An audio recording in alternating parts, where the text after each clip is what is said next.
Hello बच्चों, quantum lab में आपका फिर से स्वागत है। इस वीडियो में हम बात करेंगे यूनिट वेक्टर और रिजोल्यूशन ऑफ वेक्टर के बारे में। ठीक है, तो हम स्टार्ट करते हैं यूनिट वेक्टर से। ओके, तो यूनिट वेक्टर के बारे में हमें एक चीज पता होती है कि इसका जो मैग्नीट्यूड होता है वो मैग्नीट्यूड होता है क्या, 1 यूनिट होता है। राइट, दैट बेसिकली इसे यूनिट वेक्टर कहते हैं। और दूसरा इसका रिप्रेजेंटेशन। ठीक है, रिप्रेजेंटेशन इसको हम कैसे रिप्रेजेंट करते हैं। कोई वेक्टर ए है, यूनिट वेक्टर ए, तो उसके ऊपर कैप लिखते हैं और इसको हम पढ़ते क्या है, ए कैप। क्या पढ़ते हैं, ए कैप। और ये क्या बताता है, unit vector, unit vector A, ये रिप्रेजेंट कर रहा है यूनिट वेक्टर ए। ठीक है, और यूनिट वेक्टर का जो हमारा यूज होता है वो किसके लिए होता है, it is use for, it is used for direction. ठीक है, अगर ये तो हो गया बेसिक बात है। ठीक है, अगर हम थोड़ा सा और इस पर अच्छे से बात करें तो एक एग्जांपल लेते हैं। ठीक है, जैसे कि सपोज यहाँ पे एक चौक है। ठीक है, इसके, ये मिडिल इंडिया में कहीं एक चौक है। ठीक है, इमेजिन करो। अब इस चौक की खासियत क्या है कि इससे ना 1000 किलोमीटर, यहाँ पे है दिल्ली, नॉर्थ में दिल्ली है, और यहाँ ये है 1000 किलोमीटर यहाँ से, इससे नॉर्थ में। ठीक है, इधर है हमारे पास कोलकाता, और ये है 2000 किलोमीटर। ठीक है, इधर है मुंबई, ये भी है 1000 किलोमीटर यहाँ से, और इधर है चेन्नई। ठीक है, और ये है हमारा 2000 किलोमीटर। ओके, अब ये जो चौक है, आपको जाना है एक प्लेस पे जिसका नाम है quantum lab. Quantum lab, right. और जो कि है 500 किलोमीटर, और लेट्स से 50 किलोमीटर, 50 किलोमीटर जिसका डिस्टेंस है कहाँ से, इस चौक से। आप अगर इसको थोड़ा सा इजी बनाने के लिए अगर हम ये कहें कि ये आप आ रहे हो मुंबई की तरफ से, ठीक है, इधर से, तो आपको एक क्वांटम लैब जाना है इस प्लेस पे, जो कि है 50 किलोमीटर इस चौक से। तो कैसे जाओगे, ठीक है। तो पता तो नहीं किधर जाना है हमें, तो इसका एक तरीका क्या है, हमें या तो हम किसी से पूछ लो राइट। अगर कोई नहीं है तो हम क्या कर सकते हैं, हम रेंडम कोई एक डायरेक्शन चूज करेंगे। जैसे इधर 50 किलोमीटर गए यहाँ पे, और देखिए अगर क्वांटम लैब वहाँ पे हमें मिला, ये प्लेस, तो हम वापस आ गए। नहीं, फिर नहीं मिला तो फिर इधर गए, इधर भी मिला तो ठीक, नहीं मिले तो वापस आ गए, और फिर इधर गए, और इधर मिला तो ठीक, नहीं तो वापस। ठीक है, और अगर ये है, ये फिक्स है कि तीनों में से किसी एक डायरेक्शन में है, तो कहीं ना कहीं हमें मिल ही जाएगा, राइट। तो ये हो गया हमें हिट एंड ट्रायल मेथड। लेकिन ये तो काफ़ी टाइम टेकिंग हो गया, राइट। और इसके भी अगर 2 बार नहीं मिला तो काफ़ी समय लग जाएगा, ये पहली बार मिल गया तो काफ़ी अच्छा है ना। तो कितना अच्छा होता कि हमें डायरेक्शन पता होता। डायरेक्शन कैसे पता, अगर मैं पूछूं कि क्वांटम लैब का लोकेशन यहाँ पे, राइट, चेन्नई की तरफ, तो क्या बताते हैं आप, क्वांटम लैब कहाँ है, किसी को बताना होता तो आप बोलते हैं चौक चले जाना, और वहां से 50 किलोमीटर जाना, किधर, चेन्नई की जाने वाले रास्ते, right, along the direction of Chennai, right. तो यहाँ पे आप बताते हैं कि 50 किलोमीटर जाना किधर, along the direction of Chennai, along the direction of Chennai, है ना। ये बताते हैं आप। अब ये कितना कंप्लीट हो गया, मैग्नीट्यूड भी आपने बता दिया और डायरेक्शन बता दिया। वेक्टर को भी तो हम ऐसे ही रिप्रेजेंट करते हैं ना, 50 kilometre, 37 degree north of west, like that, है कि नहीं। तो किसी भी वेक्टर को हम क्या बता सकते हैं, एक मैग्नीट्यूड और उसके डायरेक्शन के रूप में, साथ में उसके डायरेक्शन के बारे में बात कर सकते हैं। ठीक है, अगर इसको थोड़ा सा और बात करें हम अच्छे से, तो हम ऐसे देख सकते हैं अपने प्लेन के रूप में। प्लेन में बात करें, x y plane, x y z plane, हमें पता है एक्स एक्सिस और ये है वाई एक्सिस और ये है Z axis, right. X axis की तरफ जो हमारा unit vector, standard unit vector था, ये मैंने बताया था, ये होता है आई कैप। वाई एक्सिस की तरफ जो यूनिट वेक्टर होता है स्टैंडर्ड, वो होता है जे कैप। और पॉजिटिव जेड एक्सिस की तरफ जो होता है वो होता है के कैप, राइट। यहाँ मैं एक और चीज बताता हूँ कि अगर पॉजिटिव एक्स एक्सिस की तरफ जो हमारा यूनिट वेक्टर है वो आई कैप है, तो निगेटिव एक्स एक्सिस की तरफ जो होगा वो क्या होगा, minus I cap. Similarly negative Y axis की तरफ जो होगा उसका डायरेक्शन होगा माइनस, वो होगा माइनस जे कैप। और निगेटिव जेड एक्सिस की तरफ जो होगा वो होगा माइनस के कैप। ठीक है, ये क्लियर हुआ। अच्छा, यहाँ पे अगर हम बात करें कि अगर एक फोर्स है, ठीक है, एक फोर्स है जिसका वैल्यू है 50 न्यूटन, जिसका वैल्यू है 50 न्यूटन, और वो वाई एक्सिस की तरफ लिख रहा है, तो हम इसको लिख सकते हैं 50y 50 जे कैप। ये क्लियर कंप्लीट कर रहा है ना, कितना है 50 न्यूटन इसका फोर्स है, अगर यहाँ न्यूटन है, और ये वाई एक्सिस की तरफ है, ये कंप्लीट डायरेक्शन की तरफ बता रहा है। मतलब क्या हुआ, अगर हम इसी टर्मिनोलॉजी को यूज करें तो हम एक बता सकते हैं, अच्छा यहाँ पे जे कैप क्या आ गया, यूनिट वेक्टर अलोंग, जिसके अलोंग ये फोर्स लग रहा है ना। तो हम किसी भी फोर्स को, लेट से कि एक वेक्टर है ए वेक्टर को हम क्या लिख सकते हैं, मैग्नीट्यूड ऑफ ए और मल्टीप्लाइड विथ यूनिट वेक्टर, इस product of magnitude and unit vector, ऐसे लिख सकते हैं किसी भी वेक्टर को, है ना, है कि नहीं, समझ रहे हो। यहाँ पे जो हमने किया था उसी चीज को हमने यहाँ लिखा, है कि नहीं। एग्जाम्पल, एक और अगर एग्जाम्पल ले तो मान लेते हैं कि एक एग्जाम्पल लेते हैं, एक वेलोसिटी वेक्टर है जिसका है -30 जे कैप। अब ये देख के इजिली हम बता सकते हैं, अगर ये मीटर पर सेकंड है तो वेलोसिटी कितना है 30 मीटर पर सेकंड, डायरेक्शन क्या है, तो माइनस वाई एक्सिस की तरफ, यानी कि इस डायरेक्शन नीचे, है ना। तो मैग्नीट्यूड डायरेक्शन दोनों पता चल रहा है, तो ये कंप्लीट रिप्रेजेंटेशन हो रहा है। ओके, यहाँ पे 30 क्या हो गया हमारा मैग्नीट्यूड हो गया, और माइनस जे कैप क्या हो गया डायरेक्शन के लिए यूनिट वेक्टर। क्लियर।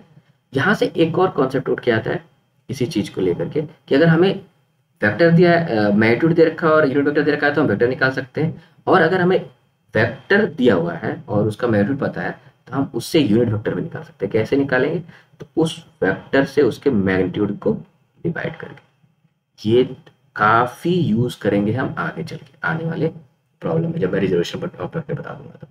ठीक है, अभी के लिए इतना ही रखते हैं। ठीक है, यूनिट वेक्टर में, right, please hold on to this, इस फॉर्मूला को हम आगे और अच्छे से यूज करेंगे, बट जब मैं हमें यूनिट वेक्टर निकालना हो। ठीक है, तो इससे मैं जब रिजोल्यूशन वेक्टर बता दूंगा तो ये अच्छे से आप समझ पाओगे कि यूनिट वेक्टर कैसे यूज करते हैं, जो वेक्टर वेक्टर का कैसे यूनिट वेक्टर फाइंड करते हैं। ठीक है, यहाँ तक कोई दिक्कत नहीं, कहीं से कोई दिक्कत है ना। ओके, एक जस्ट एग्जांपल ले लेता हूँ टू मेक श्योर कि हमारे पास एक वेक्टर है, सी वेक्टर है जिसका मैग्नीट्यूड, जिसका वैल्यू है -30 के कैप, -30 के। इसका मैग्नीट्यूड क्या है, तो इसका मैग्नीट्यूड हो जाएगा कितना 30 यूनिट, और डायरेक्शन क्या हो जाएगा, डायरेक्शन क्या होगा along negative Z axis. Clear, क्योंकि ये माइनस के कैप है ना। ठीक है, इसको हम क्या सकते हैं 30 इंटू माइनस के कैप। क्लियर, ये मैग्नीट्यूड बता रहा है, ये डायरेक्शन बता रहा है, ये जो वेक्टर है। क्लियर, बहुत अच्छा। और अब हम बात करते हैं रिजोल्यूशन ऑफ वेक्टर बारे में। अब रिजोल्यूशन ऑफ वेक्टर में बात करने से पहले ना मैं एक कोऑर्डिनेट ज्योमेट्री पे थोड़ा सा आप लोगों का ध्यान खींचूंगा। ठीक है, तो दो चीजें मैं पहले बताता हूँ। एक ये वाला पार्ट, पाइथागोरस थ्योरम वाला पार्ट, राइट एंगल ट्रायंगल, अगर ये थीटा है और ये हाइपोटेनस दे रखा है, ठीक है, तो और ये परपेंडिकुलर, ये बेस है, राइट। तो एक चीज हमें बिल्कुल आना चाहिए जो आगे चल के हम डायरेक्टली यूज करेंगे। ठीक है, जैसे हमें पता होता है कि साइन थीटा बराबर क्या होता है, परपेंडिकुलर बाय हाइपोटेनस। तो यहाँ से अगर मुझे डायरेक्ट हाइपोटेनियस, अगर मुझे हाइपोटेनस पता है और थीटा पता है, तो मैं लिख सकता हूँ perpendicular is equal to hypotenuse into sine theta. ठीक है, ये मैं डायरेक्ट यूज करूंगा आगे चल के। ठीक है, सिमिलरली अगर cos थीटा दिया रहेगा तो बेस अपॉन हाइपोटेनस, यहाँ से हम बेस निकाल सकते हैं हाइपोटेनस इनटू cos थीटा।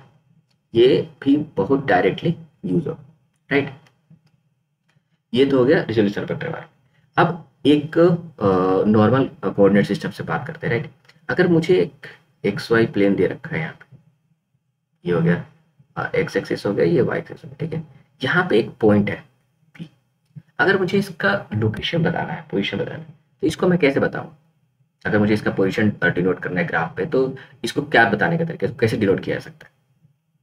ठीक है, कोऑर्डिनेट ज्योमेट्री सब लोग पढ़े हैं, इसके दो तरीके होंगे। ठीक है, एक तरीका क्या होगा कि हम इसका कोऑर्डिनेट बताएं, एक तरीका क्या होगा इसका कोऑर्डिनेट बताएं x1 y1, राइट।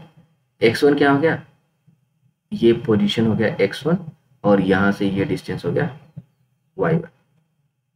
ठीक है, x1 क्या है, तो y एक्सिस से परपेंडिकुलर डिस्टेंस इस पॉइंट का, और y1 क्या है, तो x एक्सिस से perpendicular distance along y axis, right. ये इसका इस पॉइंट का इससे पोजीशन पता चल गया, राइट। अगर जेड एक्सिस भी होता तो जेड एक्सिस के लिए डालते x1 y1 z1, राइट। कोई दिक्कत वहाँ पे नहीं। तो इसको कहते हैं रेक्टेंगुलर फॉर्म, इसको कहते हैं रेक्टेंगुलर फॉर्म। क्या बोलते हैं, किसी भी पॉइंट का अगर मुझे पोजीशन बताना है,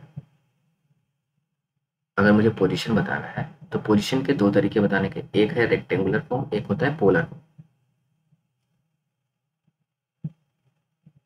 रेक्टेंगुलर फॉर्म, रेक्टेंगुलर फॉर्म में हम क्या करते हैं, कोऑर्डिनेट बताते हैं, पी को हमने क्या कर दिया x1 y1। दूसरा होता है एक पोलर फॉर्म, दूसरा क्या होता है पोलर।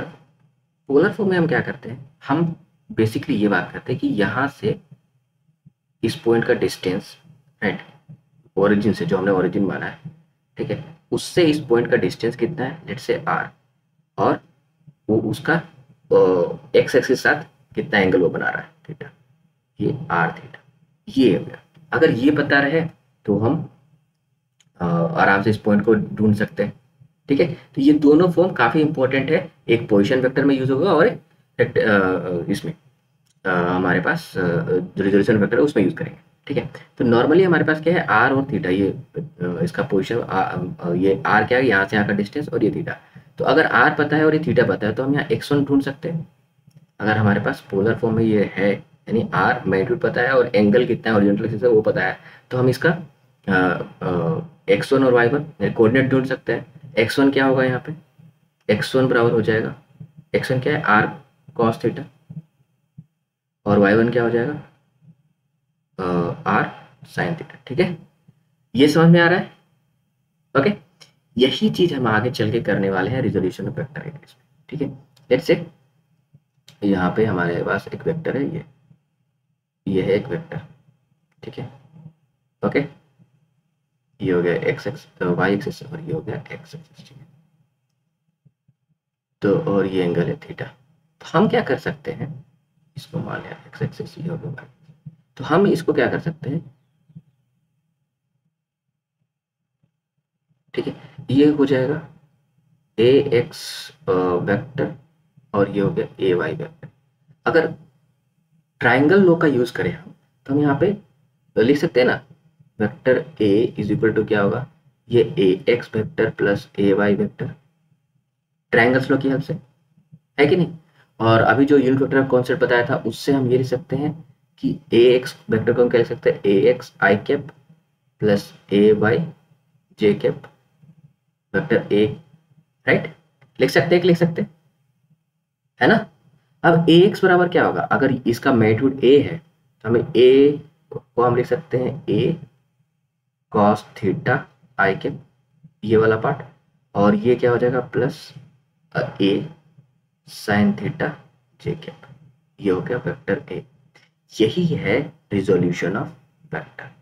क्या है, रिजोल्यूशन ऑफ वेक्टर। ये जो ए कॉस थीटा आ रहा है ना, ठीक है, इसको कहेंगे कंपोनेंट, ये सब कहते हैं, इसको कहेंगे एक्स कंपोनेंट। तो क्या कहेंगे, एक्स कंपोनेंट, और ये क्या हो जाएगा वाई कंपोनेंट,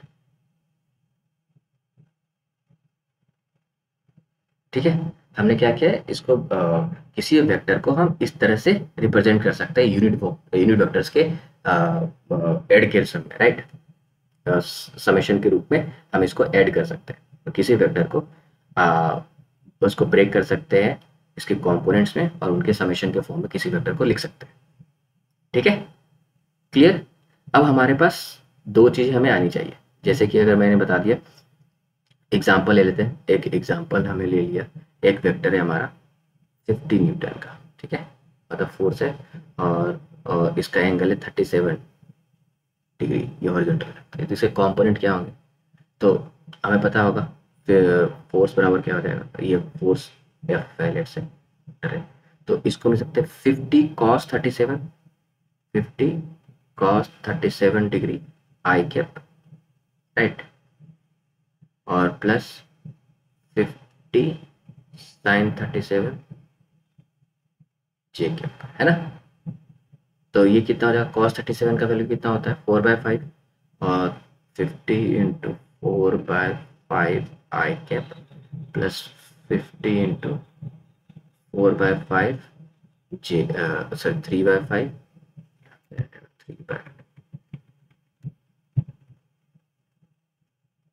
जे कैप, राइट। इसको अगर सॉल्व करें तो ये क्या होगा, 40 आई कैप प्लस 50 जे कैप, ये हो गया फोर्स।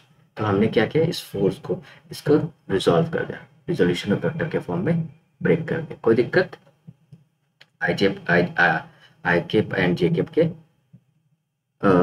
प्रोडक्ट के फॉर्म में, प्रोडक्ट मैग्नीट्यूड उसके प्रोडक्ट, राइट। तो ये कंपोनेंट के सम के रूप में हमने लिख दिया, x component plus y component के सम के रूप में लिख दिया। कोई दिक्कत यहाँ पे नहीं।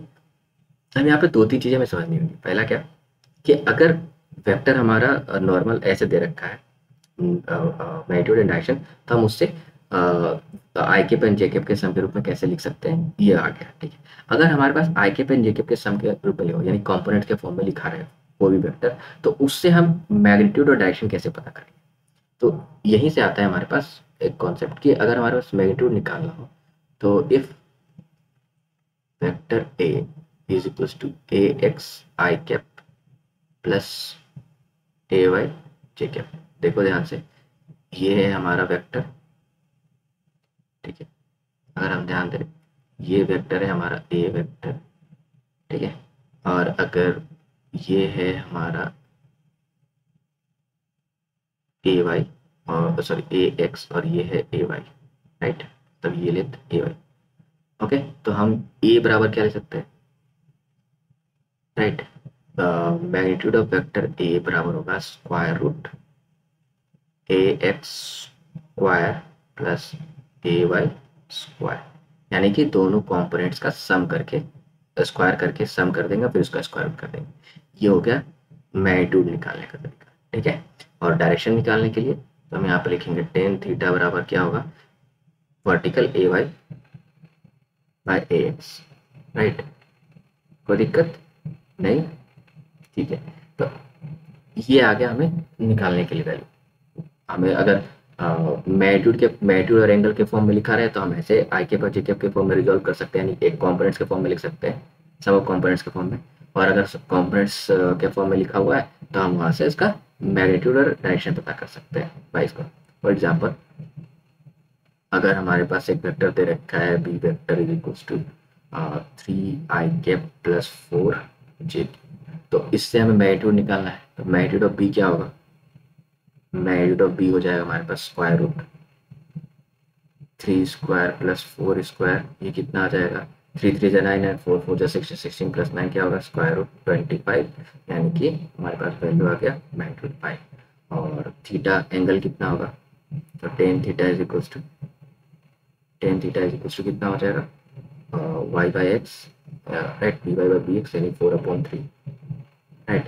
और टेन थीटा वैल्यू अगर 4/3 आता है तो ये किसका वैल्यू है, ये आ जाएगा theta is equals to 53 degree, right. कोई दिक्कत नहीं, ओके। अच्छा, एक इम्पोर्टेंट, अभी तक जो हमने क्वेश्चन देखा था, ठीक है, जितने भी देखे वो हमने देखा ना फर्स्ट क्वाड्रेंट, क्या हो कि अगर हमारे पास वैल्यू हो, लेट्स से कि कोई हमारा वेक्टर है बी, इसका वैल्यू है -3 आई कैप -4 जे।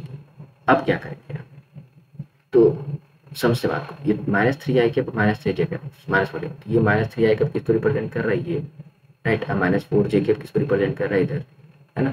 ये हो गया -3, ये हो गया -4। तो हमारा जो रिजल्टेंट होगा, जो वेक्टर ये रिप्रेजेंट कर रहा है वो इधर रिप्रेजेंट कर रहा है ये वेक्टर को, यानी कि अगर दोनों माइनस में है तो वेक्टर हमारा थर्ड क्वाड्रेंट में है ना।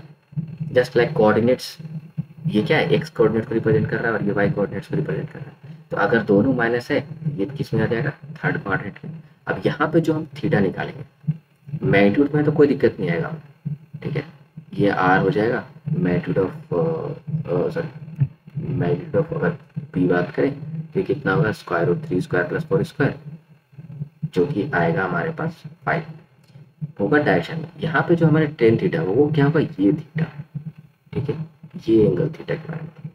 यहाँ पे जो टेन थीटा इक्वल्स टू आ जाएगा 4/3, right, -4/3 -4/3 4/3 which means again 53 degree. ये किसके लिए आएगा, ये इसके साथ निगेटिव बाई के साथ होगा, ये एंगल आएगा 53 डिग्री, ठीक है, ये एंगल आएगा 53 डिग्री। ये बताना होगा राइट कि 53 degree with negative x axis, ठीक है, समझ में आई बात। ओके अच्छा, यहाँ पे अभी तक हमने रिजॉल्व करना सीख लिया और कैसे कंपोनेंट्स के फॉर्म में है, तो हमने वेक्टर निकालना सीख लिया, मैग्नीट्यूड डायरेक्शन निकालना सीख लिया। ओके अब हम बात करते हैं यूनिट वेक्टर जो मैंने बताया था।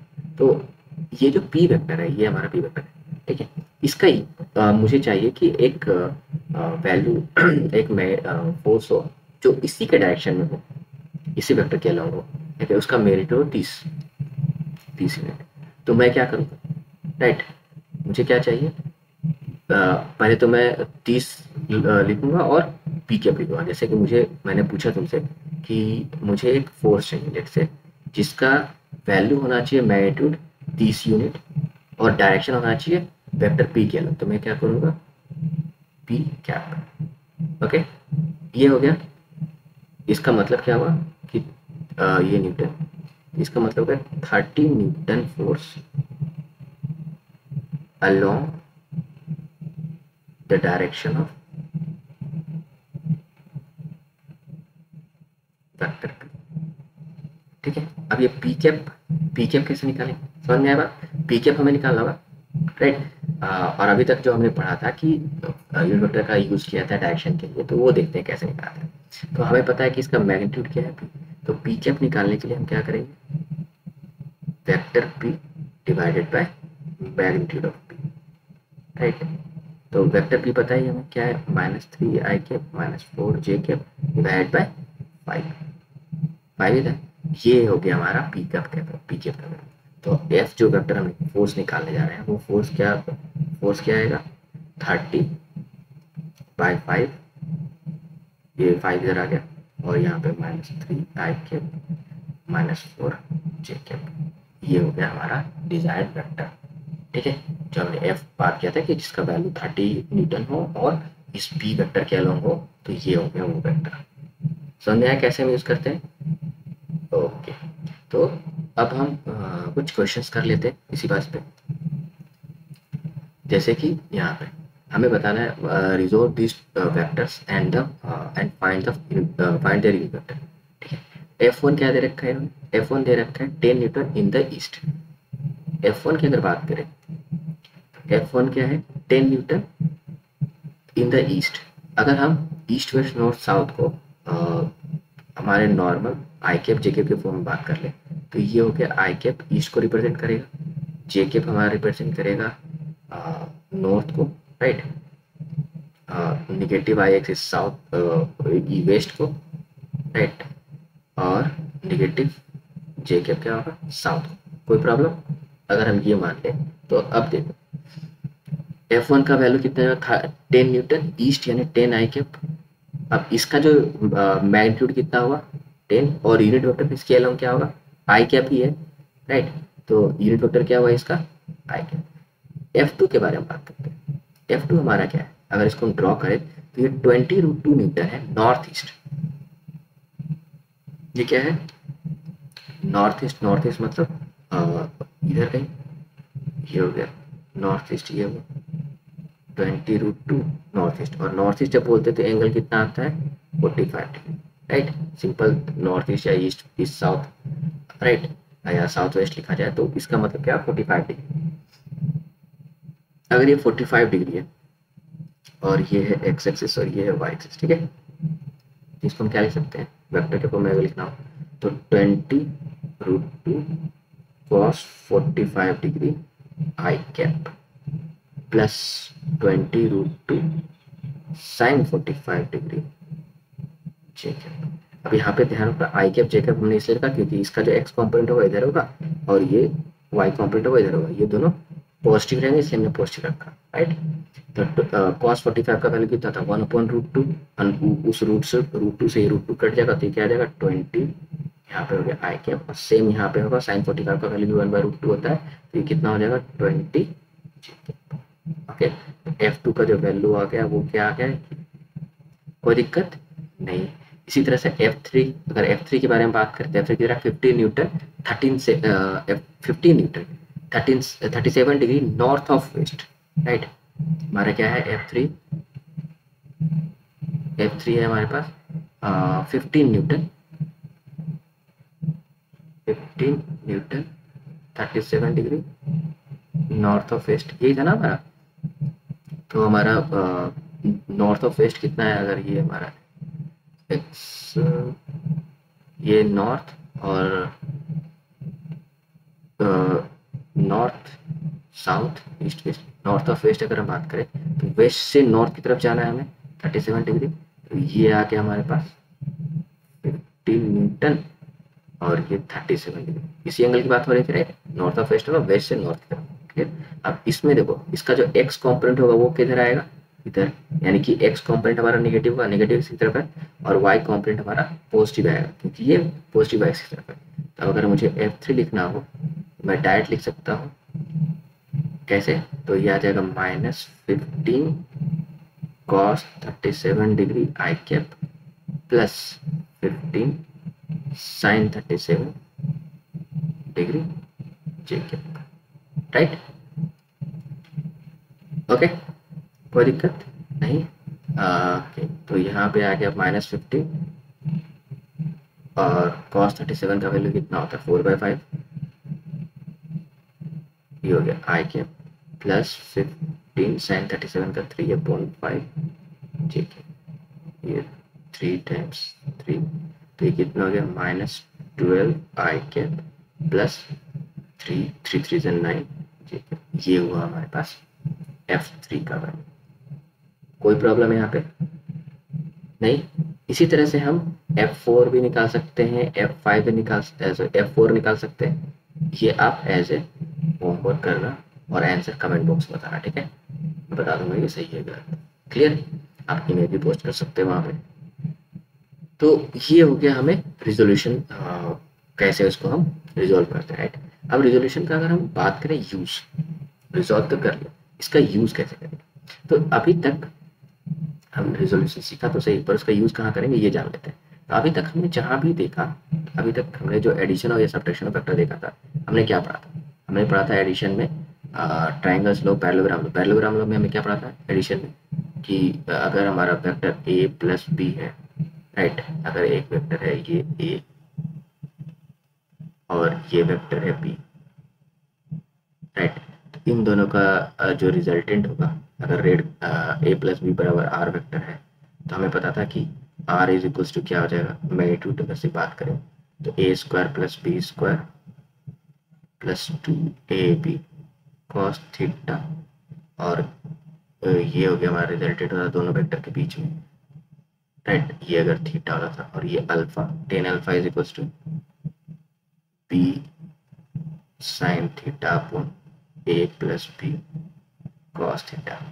सेम गोज फॉर अगर हमारे पास a माइनस बी होता तो if a minus b vector is equals to q vector, तो हम क्या लिखते थे, इस p को नीचे की तरफ माइनस बी, मतलब इसको ऐसे लिखते थे a plus of minus b vector is equals to q vector, और यहाँ पे हमारे पास क्या था resultant, q is equals to square root a² plus b² minus 2ab cos theta. यहाँ पे थीटा यही एंगल है, a और b के बीच का ही एंगल है, ठीक है। हमने a और माइनस बी, ये माइनस बी वेक्टर, ये एंगल है ये, ठीक है। सिर्फ हमने यही एंगल यूज किया थीटा, और यहाँ पे रिजल्टेंट क्या आता है, ये आता है a माइनस बी, और ये एंगल अगर हम अल्फा की जगह बीटा का कहते हैं, ऑलरेडी देख लिया। अगर हम बीटा के बारे में, तो टेन बीटा बराबर क्या होता है, बी साइन थीटा अपॉन ए माइनस बी कॉस थीटा, ठीक है, ये याद रखता। तो ये हमने पढ़ा था, ठीक है। लेकिन अगर हम ध्यान दें तो इसमें एडिशन और सब्ट्रैक्शन सिर्फ हम दो फोर्सेस का कर सकते थे, कितना, दो फोर्सेस का। अगर दो से ज़्यादा फोर्सेस हो तो क्या करेंगे, जैसे कि अगर हम एक सिनेरियो ले लेते हैं कि यहाँ पे एक फोर्स है, ये हो गया 20 न्यूटन, ये हो गया F1 is equal to 20 newton इधर नॉर्थ की तरफ, राइट, सॉरी एक्स एक्स की तरफ, ओके। एक हो गया हमारे पास, ये यहाँ पे आ गया वेक्टर F2, ये है 37 डिग्री, इसका मैग्नीट्यूड है 50 न्यूटन। ओके, देन एक फोर्स है हमारा यहाँ पे 45 डिग्री, ये हो गया F3, F3 का वैल्यू है 10√2। ओके, और एक फोर्स है ये F, इसका वैल्यू है 20 न्यूटन। ओके, डायरेक्शन जैसा भी दिखाएंगे। अगर मुझे यहाँ पे एफ नेट निकालना है, यानी कि vector F1 plus vector F2 plus vector F3 plus vector F4, तो मैं इसको कैसे ऐड करूँ? राइट, अगर मैं डायरेक्ट जो हमारा पैराग्राम जो है उसका यूज़ करने लगे, इसको ऐड कर पाएंगे? सोचो, बिल्कुल ऐड कर सकते हैं, पर मुझे हमें दो दो का पेयर बनाना पड़ेगा। पहले हम क्या करेंगे, F1 और F2 को ऐड करेंगे। राइट, इन दोनों को ऐड करके हमारा एक वैल्यू आएगा, लेट्स से F12, उससे फिर हम F3 को ऐड करेंगे, इन दोनों का एक रिजल्टेंट आएगा, मान लेते हैं कि F13, तो उससे हम क्या करेंगे, फिर F4 को ऐड करेंगे, उससे हमें मिलेगा Fnet। इस तरह से हमें Fnet मिलेगा। राइट, ये काफ़ी लंबा प्रोसेस हो जाएगा। इससे छुटकारा पाने के लिए हम रिजोल्यूशन ऑफ वेक्टर का यूज़ करेंगे। कैसे? तो रिजोल्यूशन ऑफ वेक्टर में हम क्या करते हैं, सभी वेक्टर्स को उनके कंपोनेंट्स के फॉर्म में ब्रेक कर देंगे और फिर सबका एक्स कंपोनेंट एक साथ ऐड करेंगे और सबका वाई कंपोनेंट एक साथ ऐड करेंगे। इससे क्या हुआ कि हमें एक रिजल्टेंट वैल्यू मिल जाएगा, एक्स कंपोनेंट के अलग से और वाई कंपोनेंट के अलग से, और फिर उससे हमें रिजल्टेंट आ गया। जैसे कि एग्जाम्पल ले लें, तो अगर हमारे पास एक वेक्टर है ए, जिसका वैल्यू है 4i प्लस 3j, और एक वेक्टर है बी जिसका वैल्यू है -3 i प्लस 2j। राइट, अब मुझे रिजल्ट a प्लस बी निकालना, vector a plus b. Right, अब डायरेक्ट ऐसे नहीं रहेगा, वेक्टर a कुछ होगा, वेक्टर b के सब कुछ होगा। तो अगर हम इन दोनों को कंपोनेंट के फॉर्म में अगर हम ब्रेक कर लें, तो इस तरह से आ रहा है, तो हम सिंपल क्या करेंगे, इन दोनों को अगर मुझे ऐड करना है तो मैं करूँगा 4 - 3 i plus 3 plus 2 j cap. इससे क्या हो जाएगा हमें, ये हो जाएगा i कैप, 4 - 3 1 यानी कि i कैप प्लस 3 प्लस 2 यानी कि 5 j कैप। ये हो गया हमारा रिजल्टेंट a प्लस बी का वेक्टर। कितना इजी हो गया है ना। यहाँ से हमें अगर इसका मैग्नीट्यूड निकालना हो तो इसका मैग्नीट्यूड कितना होगा, वेक्टर a प्लस बी का मैग्नीट्यूड कितना हो जाएगा, तो स्क्वायर रूट 1 प्लस 5 का स्क्वायर 25 प्लस 1 यानी 26।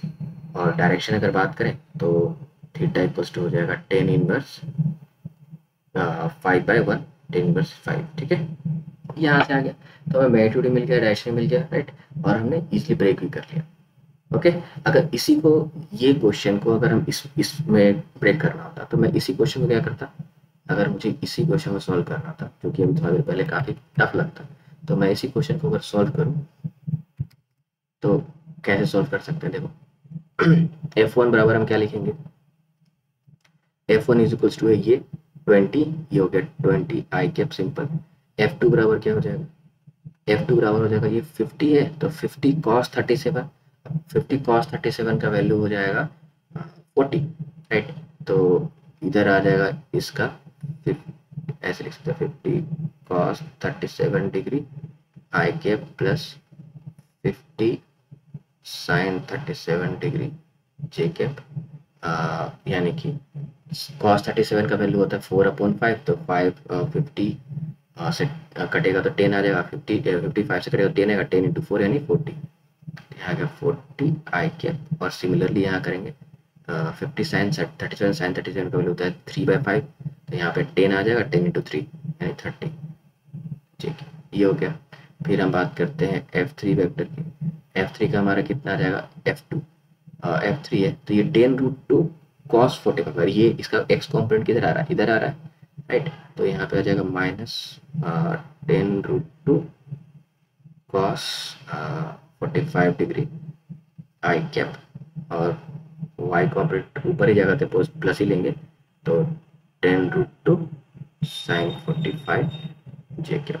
ये क्या आ जाएगा वैल्यू, cos 45 वैल्यू 1/√2, तो यहाँ पे आ गया -10 i कैप, क्योंकि √2 कैंसिल हो जाएगा, और ये आ जाएगा फिर sin 45 का वैल्यू 1/√2 आता है, तो वो √2 ये √2 कैंसिल हो जाएगा, तो यहाँ पे आ जाएगा 10 j कैप। ठीक है, तो F1 F2 F3 निकल गया, और F4 को अगर हम बोले तो F4 का वैल्यू कितना आ जाएगा, F4 का वैल्यू आ जाएगा हमारे पास, ये हो गया 20 -20 के, क्योंकि निगेटिव वाई की तरफ करते ये हो जाएगा -20 जे के। अब हमें सिंपल, अगर मुझे एफ नेट निकालना है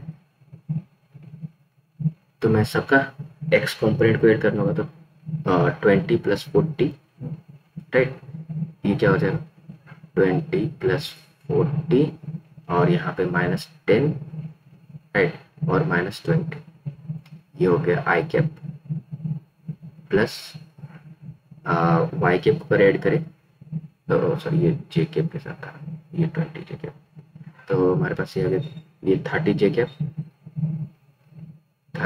30 प्लस यहाँ ये हो गया 10, और माइनस यहाँ पे 20, राइट, ये आ गया जे। तो हमारे पास वैल्यू कितना रहेगा, सिंपल 40 + 20 60, 60 - 10 यानी कि 50, 50 आई कैप, और 30 + 10 40 - 20 यानी कि 20 + 20, ठीक है, ये हो गया एफ का वैल्यू। कितना इजीली सॉल्व हो गया, है ना, है कि नहीं। अब यहाँ से हम इसका वैल्यू भी निकाल सकते हैं, मैग्नीट्यूड निकालना है तो स्क्वायर रूट करके 50² + 20 स्क्वायर कर देंगे और उसका स्क्वायर रूट कर देंगे, तो मैग्नीट्यूड निकल जाएगा। डायरेक्शन निकालना हो तो tan θ = 20/50 कर देंगे, राइट।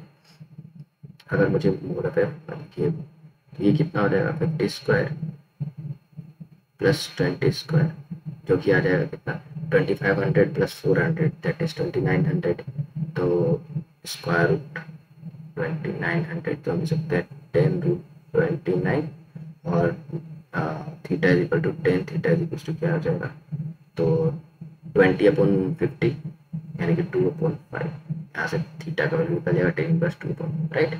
तो क्लियर है, बहुत इजीली हम कर पा रहे हैं। तो अगर मोर देन 2 फोर्सेस हो और उनको ऐड या सब्ट्रैक्ट करना हो तो ये काफ़ी हैंडी हो जाता है रिजोल्यूशन ऑफ वेक्टर का, ठीक है। ओके, तो अब ये कुछ क्वेश्चन है जिनको आप करोगे, राइट। एक और क्वेश्चन ये हो गया और एक क्वेश्चन ये हो गया, ये दोनों मैं एज ए होमवर्क में दूंगा। मैं बस इसके कुछ टर्म्स बता देता हूँ कि जो इसमें पूछे गए।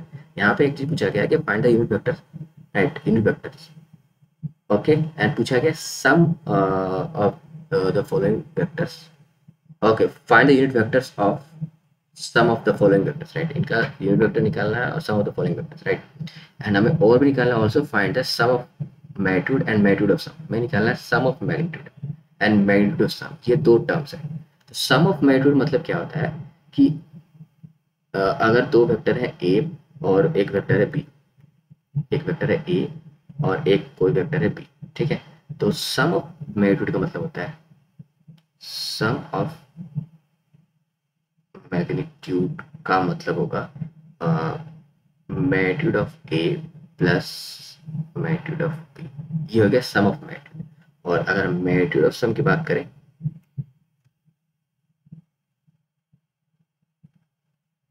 मैग्नीट्यूड ऑफ सम की बात करें तो इसका मतलब होगा कि पहले हम वेक्टर को दोनों को ऐड करेंगे, वेक्टर सम करेंगे और फिर उनका मैग्नीट्यूड निकालेंगे, ये हो गया दोनों में डिफरेंस, ठीक है। बाकी आप कर लोगे। तो जैसा भी हो, मैंने आपको 3 होमवर्क दिए, एक ये क्वेश्चन दिया है, एक ये क्वेश्चन दिया है और एक पहले मैंने क्वेश्चन दिया था डायरेक्शन में, यहाँ पे 3 क्वेश्चन ऐसे होमवर्क दिए हैं, आप प्लीज इनको करना। और अगर कोई डाउट हो तो मुझसे कमेंट बॉक्स में पूछना, मैं इसका आंसर दूंगा, right. So that's it for today, मिलते हैं फिर नेक्स्ट क्लास में, बाय बाय।